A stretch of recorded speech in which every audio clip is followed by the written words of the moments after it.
Okay, hi everybody. Thank you for joining us tonight for Staying Connected. This is a Sacred Gateway community gathering.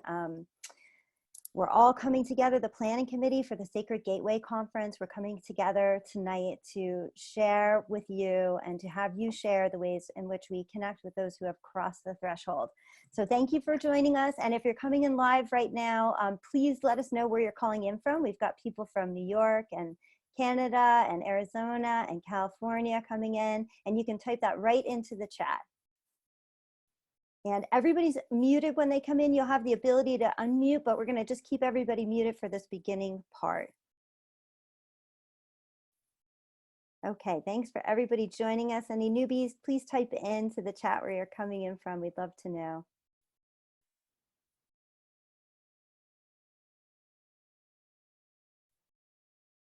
Hey, Decatur. Thank you so much. All right, and you should be able to see as there's a little arrow where you can see the faces of all the people on the call. There's Chris. Hi, everybody, for being here. And you can scroll down. And when we're not sharing the screen with the slides, you'll be able to see more people too. So just go ahead and type in where you're joining us from. We've got the Bay Area, California with us tonight. Thank you so much. Okay, so I'm just gonna get it started here. Oh, Trinidad, Canada. I don't know exactly what province is that in, or is that California? It might be California. Okay, so we'll get started, and what we'd like to do just to start our time together is to light a candle. So if you have a candle with you, you can go ahead and light that, and I'm going to light the candle behind me.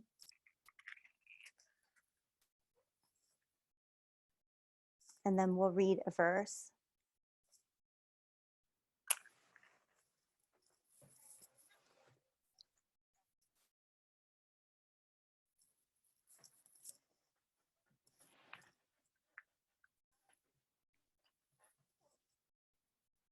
Okay, and welcome to all those who will be joining us and watching this recording.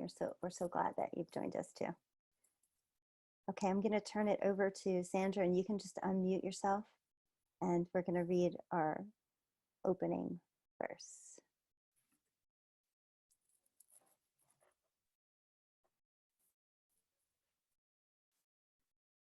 Sandra, are you there? Yes, I just got it unmuted. Sorry. That's okay. Oh, it's beautiful, that rose. All that lives throughout the universe lives only through creating within itself the seed of new life.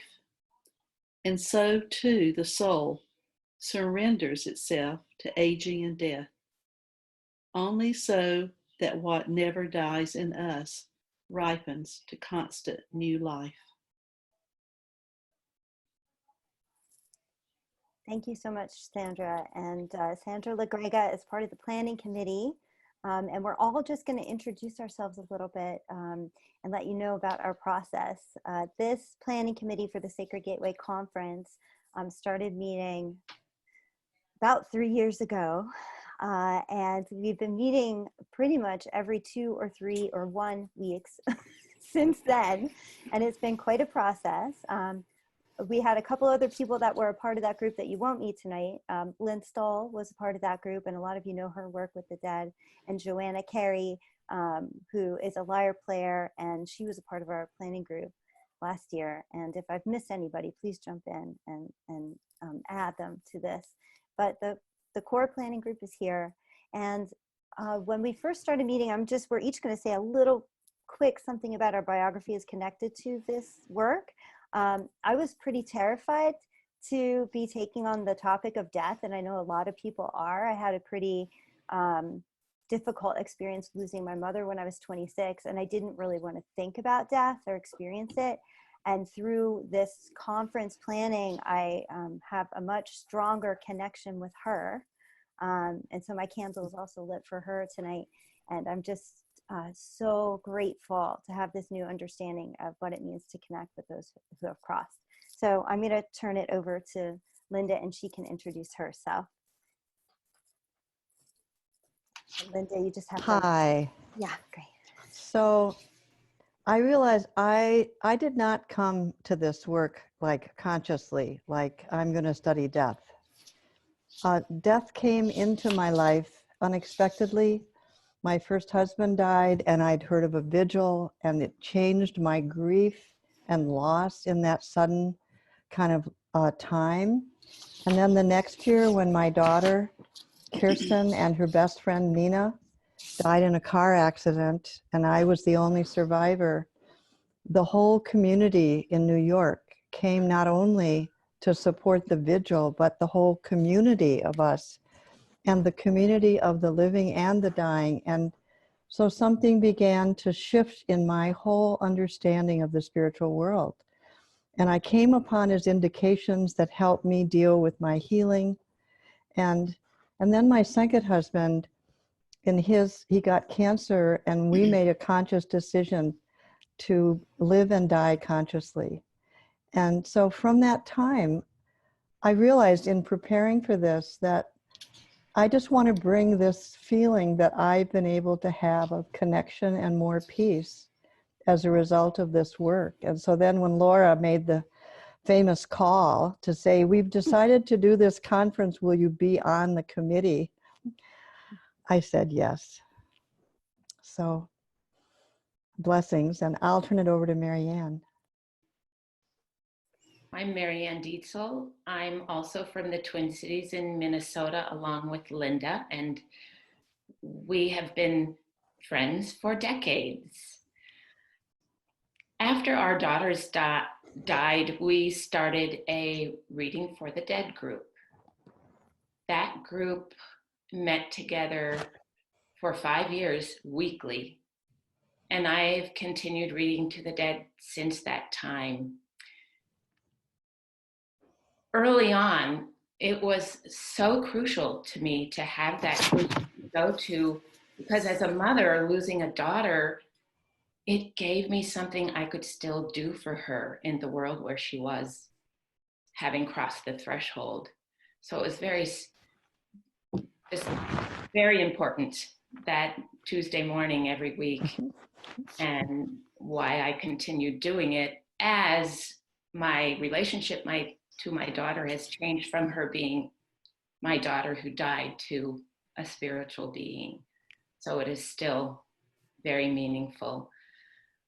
I also had a few other changes in my life due to my daughter and my mother 3 years later, and my father when I was 17. I studied music for healing and transition and learned how to play the lyre. That was all in memory of my loved ones across the threshold. And I also, having been an early childhood educator before, I became a hospice bereavement coordinator. So I've been living in this world for a while, and look forward to sharing the Reading for the Dead with you this evening. Thanks, Marianne. And if you're unmuted, if you can mute yourself unless you're speaking, that'd be super. Thanks. Thanks, Sandra. I'm Sandra LaGrega, sometimes known as Sandy. I'll let people choose. I live in Greensboro, North Carolina. I've been a student of anthroposophy for about 33 years. And the more I learn, the more I know I don't know. It's deeper and deeper and more interesting and more exciting. And probably about 25 years ago, someone said in a lecture, an anthroposophical lecture, of course, that we are responsible for the dead. And I really thought, how could this be possible, that we're responsible for the dead? And a few years later, very few years later, I helped found the Sophia Center for Life Studies, which is a very small nonprofit in Greensboro. And our major work still is caring for the dead through natural death care, crossings care work. We do this through education, consulting, and community building. And I feel that each person, each family, each person who's crossed the threshold that I've worked with opened up a whole new world for me. And I still feel connected to all those people. I also trained in and have a love for biography and social art. And I have come to see life between birth and death, our biographies, in relation to life between death and rebirth. And I would say this is my life's work. I'm lucky to have been on this committee, thanks to Linda Bergh putting my name in the pot. I guess I'm thanking her. No, it's been a wonderful experience for these last 3 years, and a wonderful group of people. And thank you for joining us tonight. And I'll turn it over to Tess. Yeah. Hi, everyone. I'm Tess Parker. I currently live in Southern California. I teach at a Waldorf school, and I work for the Anthroposophical Society in America. So I think I kind of came to this work through kind of a powerful life juncture where I was moving out of a sort of my old life and into my new life. And it came at the end of the deaths of 3 of my grandparents. And I feel really strongly that they led me to help create the new steps that I was taking to form my new direction and new life and new vision. And so that part of that was moving to California, and part of that was very quickly going to the Sacred Gateway Conference, the first one in Sacramento, where I met everybody, and it felt like a destiny moment. So I feel very grateful and inspired by being part of this group, and it's so much has unfolded since I've been working with everyone here. So and I will also say a little logistical thing before I turn it over to Maureen, which is we'll be leading a few exercises throughout this call and a couple of readings. And at the end of that, we'll have time for group conversation. So we'll split into groups at that time, and we'll explain more about that later. So right now, I'll turn it over to Maureen. I'm Maureen Flannery, and I live in Evanston, Illinois. I came to this work through my sister, who was the founder of Anamkara, which was an elder care facility in Denver and Boulder, Colorado. And part of her vision was to care for elders and help them prepare for their passage, and then to be able to have the body in the home with the other elders for a few days for the vigil after the death. So she did a lot of preliminary work with coroners and legalities, and I was always there for her through that process. And she cared for my father through his last years with Parkinson's and the dementia that accompanied Parkinson's. So I was very grateful to her for that work. And then I became a home funeral guide, and always interested in being part of the Threshold group at the Christian community. So that's been the genesis of my work.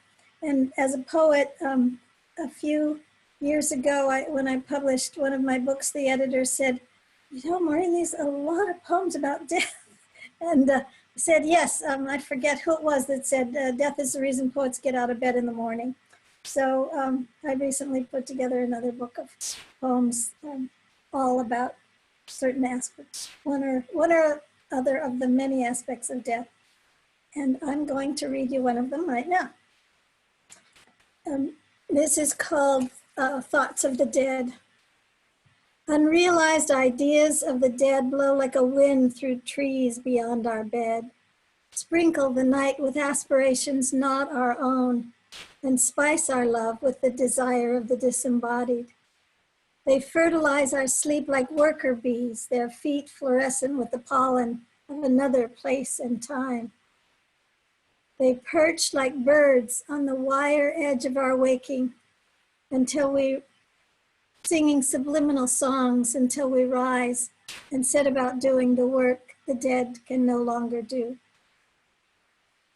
So this is one of the themes of one of the ways in which we can be helpful for the dead and continue our communication with them is by doing the work on the physical plane that they were unable to finish, or helping with things that they were involved in and continuing some of that work. So that's all I have to say. Thank you all for sharing. And yeah, we'll have a time for everyone on the call to share in a little while too. So I'll turn it over to Marianne, who's going to talk to us about reading for the dead.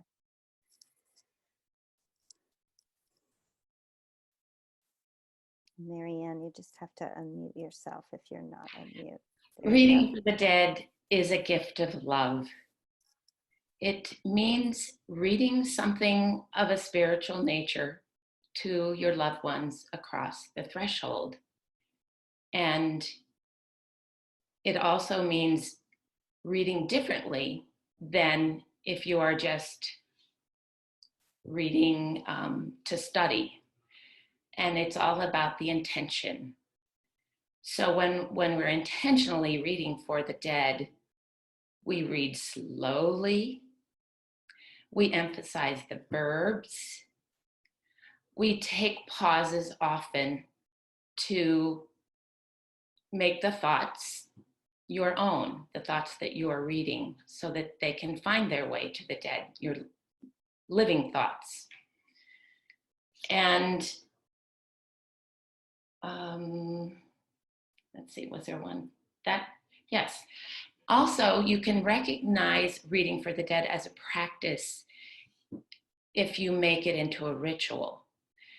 So in our group that we started so many years ago, that was 1996, by the way, we would first make tea, then we would light a candle, say a verse, and then have a moment of silence for everyone to name the person or persons they are thinking of across the threshold. You can read to one person, or you can read to a whole list of people. Then the reading begins. So one person reads a section, hands it to the next person, and read until you come to the end. After the reading is finished, there's another moment of silence again to remember those to whom you have been reading. And then the candle is extinguished. So the ritual is in a mirroring form. So it is like the life between death and rebirth, in that you go through the planetary spheres, and then after the midnight hour, you come back to Earth in reverse order. So that's reflecting that reality that is in the spiritual world. Another way to recognize that it is a practice is that you do it at a regular time. It can be once a day, once a week, once a month. And if it's at the same time, it's helpful. Having a group makes that more easy, because you set a time and that's when it is, and you all go at that time. And when you're doing it for yourself, it's harder to say, I'm going to read to the dead on Saturday mornings at such and such a time, because life is flowing. The other thing to mention when you are remembering and naming your beloved dead, you actually bring a picture of them up vividly in your mind's eye, and fill it with all your feelings of love for them. And then they will hear your calling their name, because those memory pictures, memory feeling pictures, are what create what is like art for us in our life. It is something that enriches their life. So I think I've covered all of that. Let me read this last little bit. Ever again, bringing forth the memory love images of our dead when we read to them creates a community of the dead that is waiting for us when we begin. And that is a real blessing for both sides. So we're now going to experience this together. So just to go over again so you know where you are, because there's going to be a lot of quiet. We will light a candle. You've already lit one. I will light another. Then I will say the verse, and there will be about a minute. Then we'll start to read, and when the reading is done, there will be another minute of silence, and then the verse again. So we are reading from a lecture, the lecture, Love and its Meaning in the World.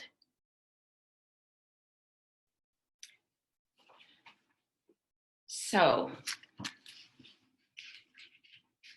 and I believe you're going to have that reading on the screen. Yes, they will. And if you'd like to say the name of someone you're thinking of, would now be an okay time for people to do that, Marianne? Well, let us say the verse first. Okay, sounds good. May love of hearts reach out to love of souls. May warmth of love ray out to spirit light. Even so would we draw near to you, thinking with you thoughts of spirit, feeling in you the love of worlds, consciously at one with you, willing in silent being.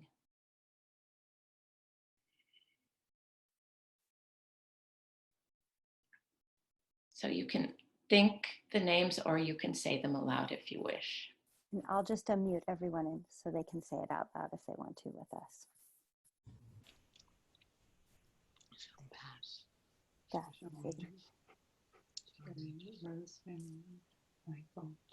Natasha, Parker, Jack. Roscoe born today.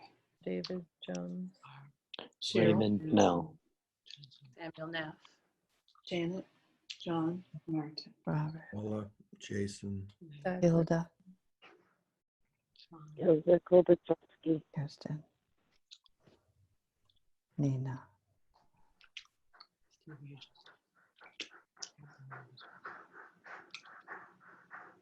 Sean Allman. Francis Senish. Gordon Poor. Thank you, and I'll mute everyone again now. Thank you.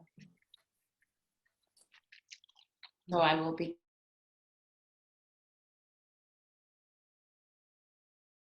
the world and live through early childhood in a half sleeping state. They gradually have to learn to feel themselves as an I, to find their bearings as an I. And their life of soul is constantly enriched by what is received through the I. By the time death is approaching, this life of soul is at its richest and ripest. Hence, the vital question arises: what of our life of soul when the body falls away? It is a peculiarity of our physical life and our life of soul that the wealth of our experience and knowledge increases in significance the nearer we approach death. But at the same time, certain attributes are lost and replaced by others of an entirely different character. In youth, we gather knowledge, pass through experiences, cherish hopes, which as a rule can only later be fulfilled. The older we grow, the more do we begin to love the wisdom revealed by life. Love of wisdom is not egoistic, for this love increases in the measure in which we draw near to death. It increases in the measure in which the expectation of gaining something from our wisdom decreases. Our love for this content of our soul steadily increases. In this respect, spiritual science may actually become a source of temptation, inasmuch as a person may be led to believe that their next life will depend upon the acquisition of wisdom in this present life. The effect of spiritual science may be an extension of egoism beyond the bounds of this present life, and therein lies the danger. Thus, if wrongly understood, spiritual science may act as a tempter. This lies in its very nature.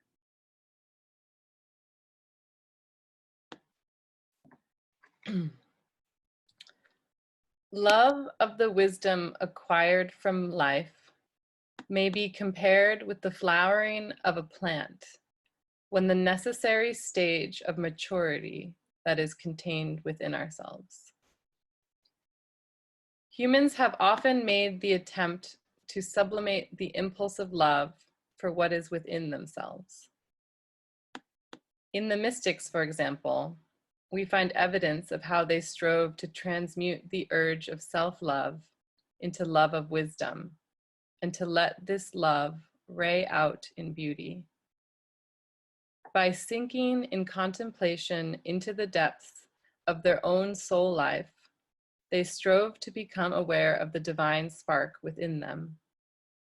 But the truth is that the wisdom which a person acquires in life is only the means whereby the seed of their next life is unfolded. When a plant has completed its growth throughout the year, the seed remains. So it is with wisdom acquired from life. Humans pass through the gate of death, and the spiritual core of being in its process of ripening is the seed of the next life.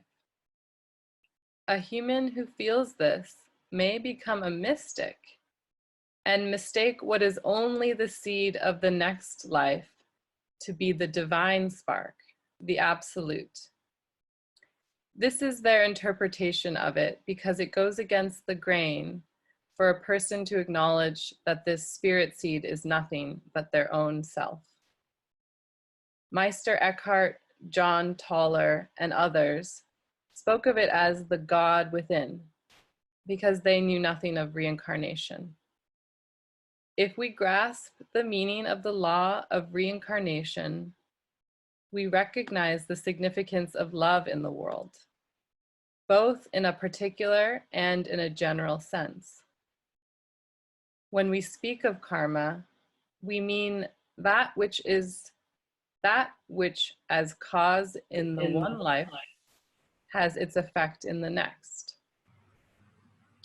In terms of cause and effect, we cannot, however, speak truly of love.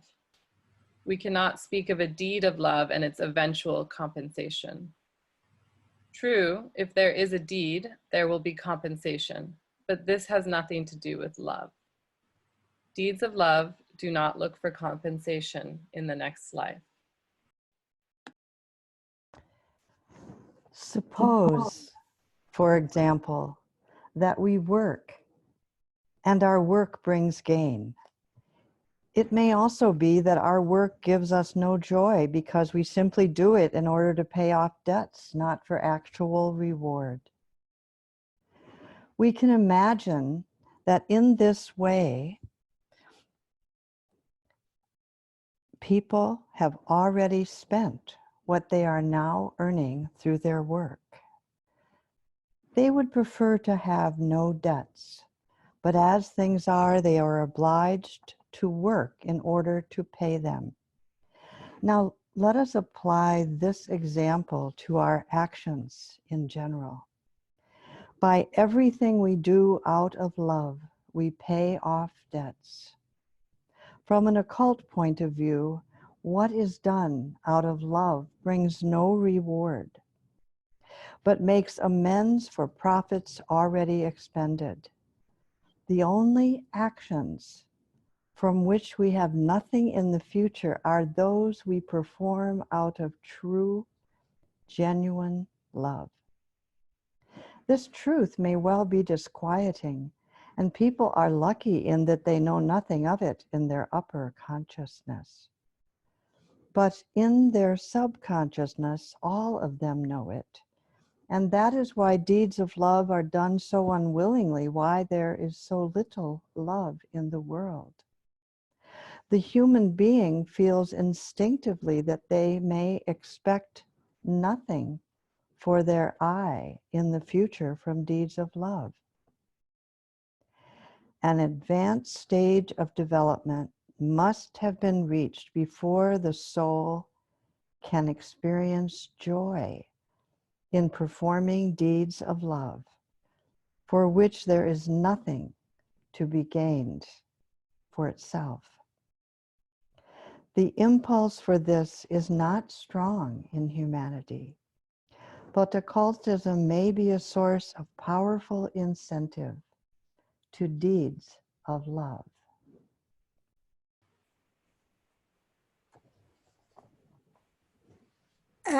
Our egoism gains nothing from deeds of love, but the world all the more. Occultism says, love is for the world what the sun is for external life. No soul could thrive if love departed from the world. Love is the moral sun of the world. Would it not be absurd if a human who delights in the flowers growing in a meadow were to wish that the sun would vanish from the world?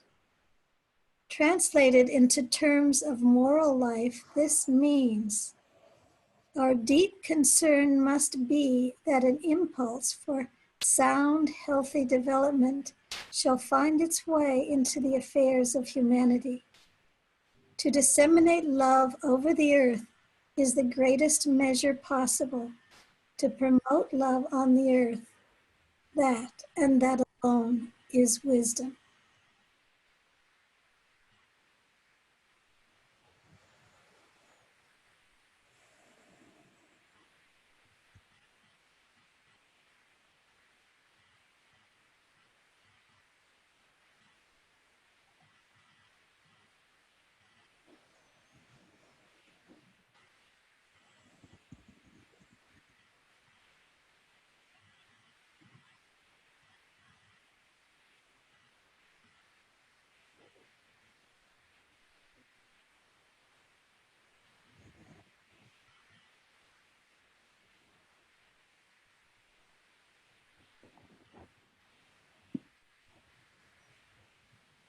May love of hearts reach out to love of souls. May warmth of love ray out to spirit light. Even so would we draw near to you, thinking with you thoughts of spirit, feeling in you the love of worlds, consciously at one with you, willing in silent being.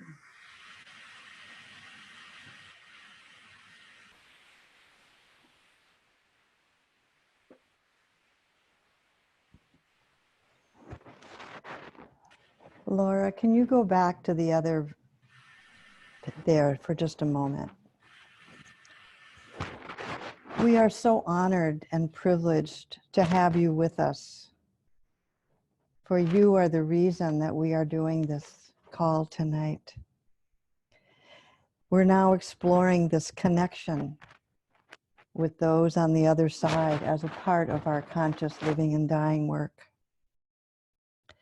We saw in the Holy Nights webinar how important it is for us on the call to have a time to share with each other. So we're now going to have an opportunity for that. So in a moment, Sandra will give us a specific prompt to help us for what we will share.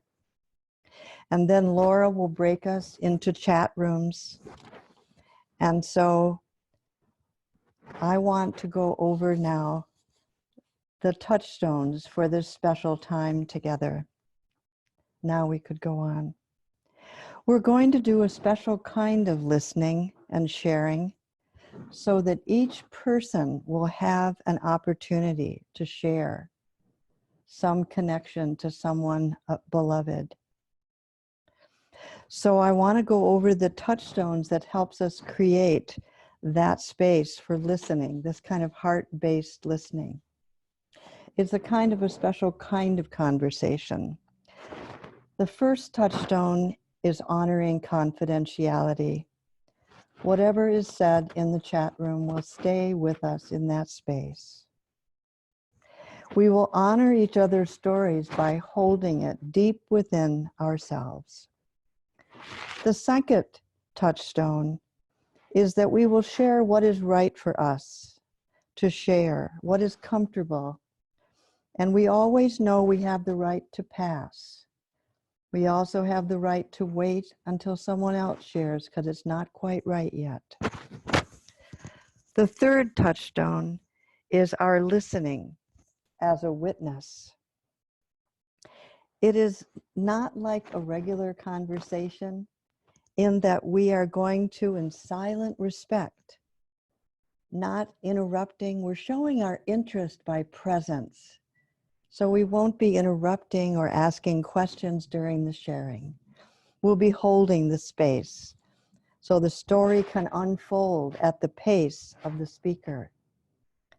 And the fourth touchstone is that we would like to encourage equal sharing time.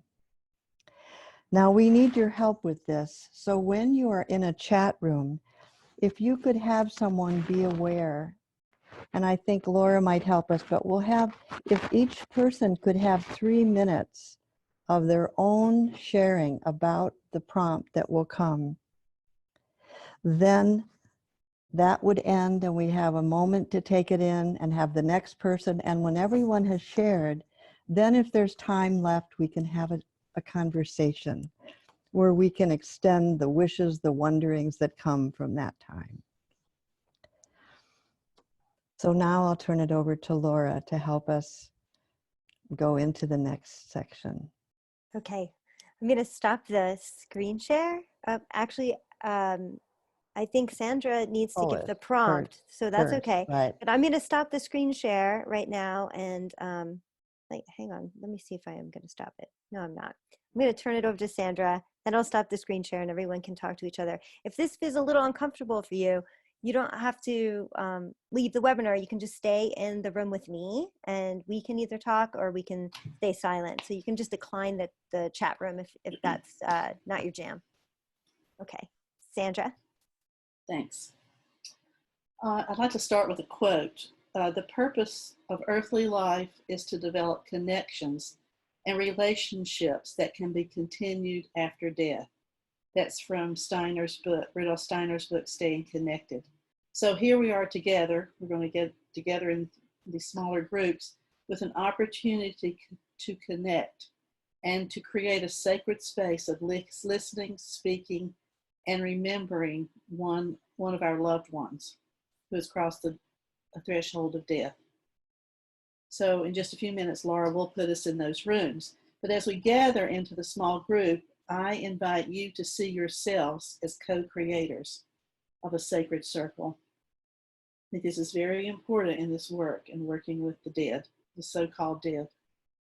Taking interest in each other and holding back our feelings of sympathies and antipathies, quieting our inner judgment. And through this way, I think Linda said this also, we build a community of the living and the dead. So listen, open your hearts and listen and speak with consciousness. And when you gather in your small group, first take time to each share your name again because we couldn't see each other. I can't see each other. I don't think everybody can see each other. And like Laura said, or Linda, you may want to have a timekeeper so everybody has equal amount of time. So the exercise is each in the beginning, take a moment to remember a loved one who has crossed the sacred threshold of death. Bring that image of your loved one into your mind and into your heart. You may want to remember a happy time together for this exercise. Bring the memory alive by thinking of how they looked, how they sounded, and how it felt to be with them, and so on. Remember that thoughts for the dead filled with love becomes nourishment for the dead. Our images are like cathedrals, works of art for the dead. So take a minute for the image to come and go around in the circle and each one share your loved one's name, your relationship, and then that memory. Offer gratitude to your loved one if you wish. And others, and then you will share one at a time, and others, please hold that space and listen with interest and an open heart. And have a moment of silence between each sharing. And you'll see on your screen the prompt to come back to the whole group. And please come back to the whole group in silence. Thank you.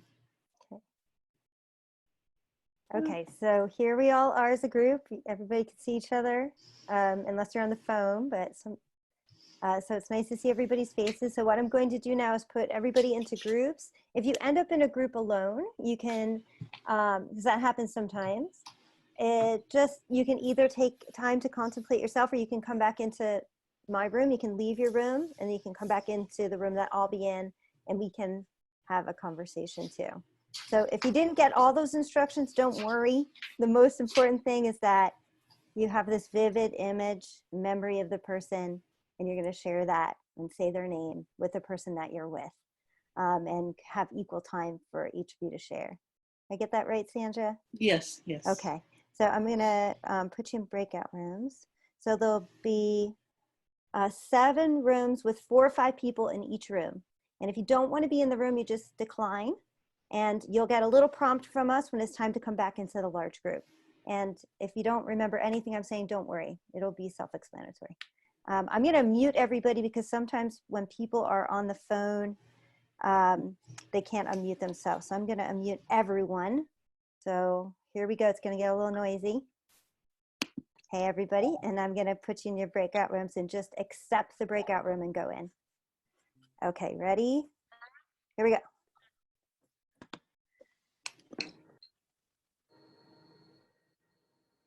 So everybody should be getting those prompts. Yep, I see y'all going into your rooms. Just hit that. Yes, good job, everybody. Keep going. Keep going. You can go into your room if you can. I think everybody's got at least one other person in the room, hopefully. Okay.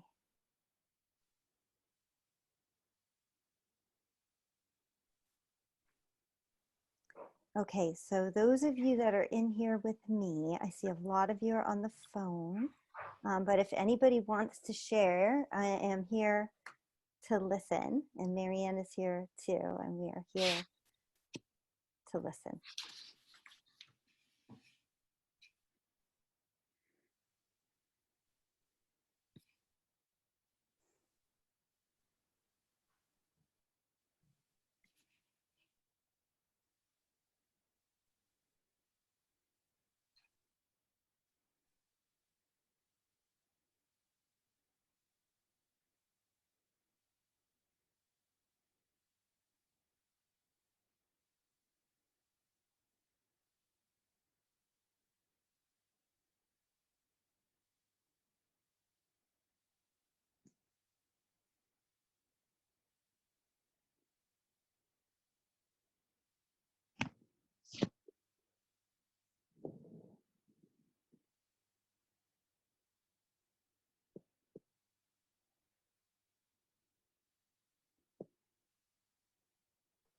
So just for everybody in here, I think we're going to, Marianne, what do you think? 10 minutes total? I think because is that too little? That might be too short of a time.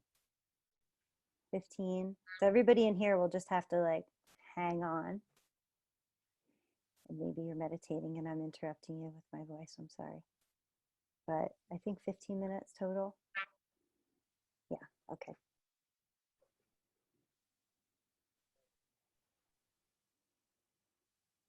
Maybe a little less because it looks like it's really about 2 people per room together, 2 or 3.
just for everyone in this room, about 3 more minutes, and then I'm going to bring everybody back.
So I've closed all the rooms, and so it'll be just about less than a minute before everybody comes in.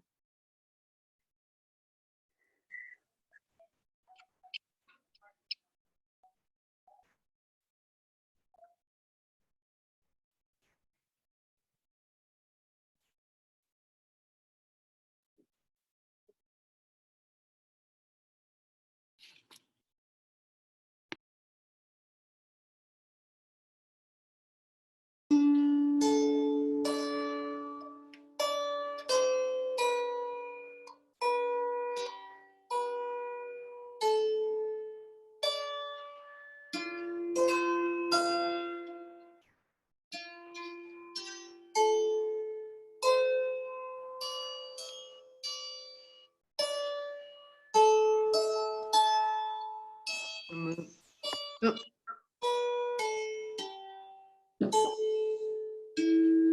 we're supposed to be heading back. I think I will stop now. Robert is. Oh. Yeah, I guess.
Thank you, Marianne.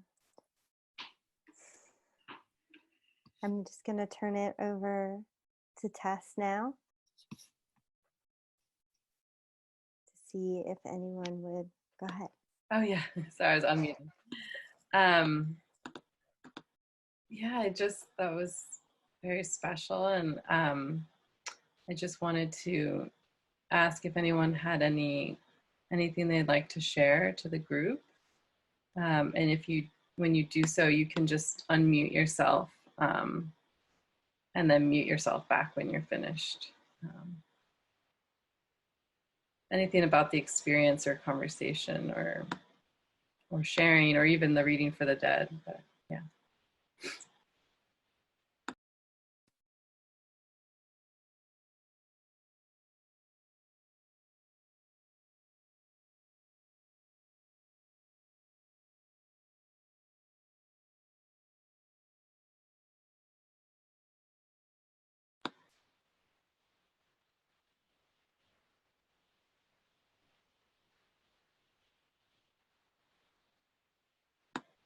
I know that for me, that was a very deep experience of just being able to connect to others through sharing these really deep experiences of our loved ones. And in our group, we just mentioned at the end how immediate this connection can be in this community, even though we're online, and there's that separation of that, there's still a very sacred connection that feels palpable.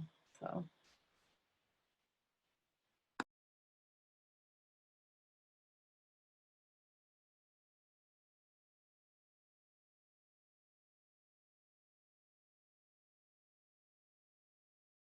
I feel like something changed in my body from the opportunity to share with another person after the space was set. So I just feel like those few minutes become timeless and precious to me. Feel like I've known that I know a new person, and it changes me in some way. So I am grateful.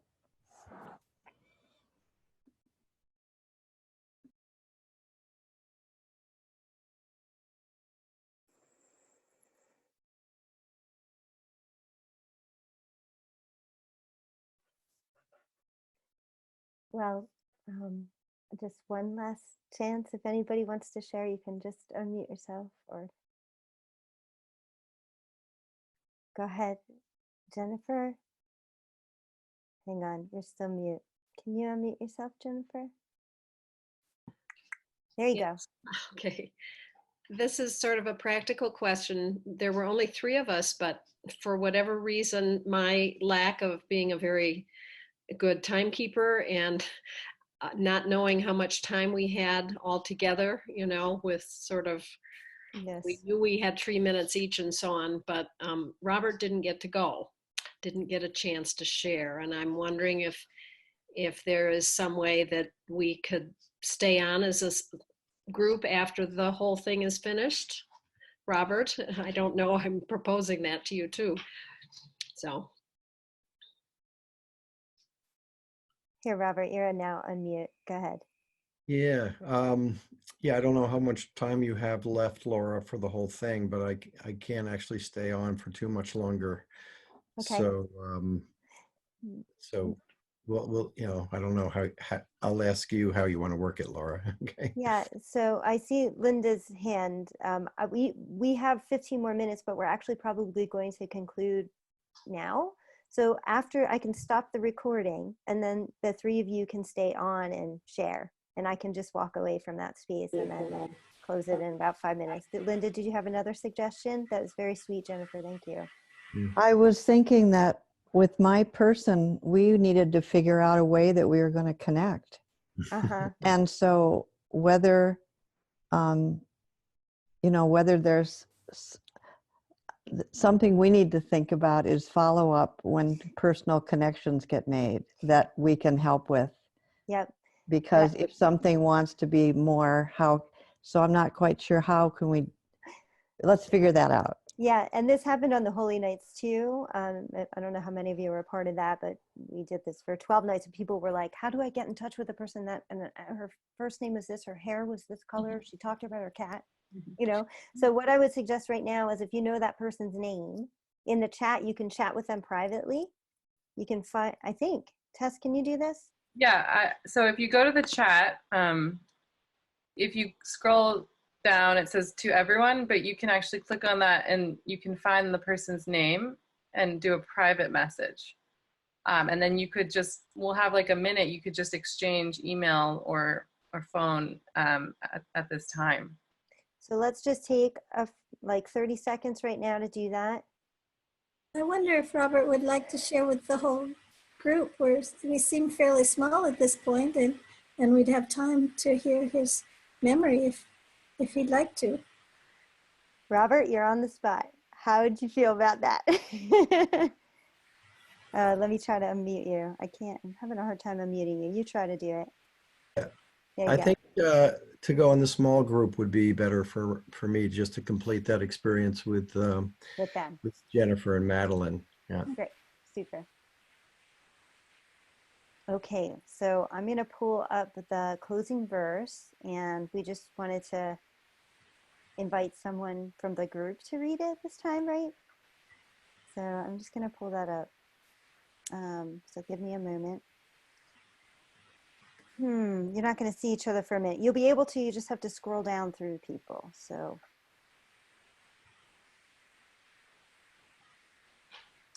we just want to invite anybody that wants to read the verse can just unmute themselves. And if that ends up being 2 people at once, that's okay with us. I'll read it, Laura. It's Michelle. Thanks, Michelle. All that lives throughout the universe lives only through creating within itself the seed of new life. And so too the soul surrenders itself to aging and death, only so that what never dies in us ripens to constant new life.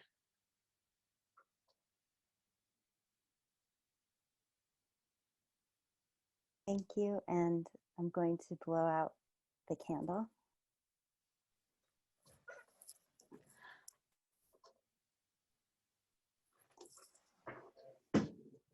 Thank you all for being with us and trying this out tonight. And please email us with any thoughts or feedback or questions. And I'm going to stop the recording. And let me unmute everybody so we can all say goodbye to each other. And then Robert and Madeline and Jennifer can continue. Okay. Bye. Goodbye. Thank you. Thank you. Hugs and kisses. Thanks, everybody. That was wonderful. Goodbye, Roberta. We'll connect. Goodbye. Hi, Linda. Goodbye, Linda. Bye-bye. Thank you, everyone. Thank you for taking the space. Thank you. Thanks, everybody. Thank you, Laura. Thank you.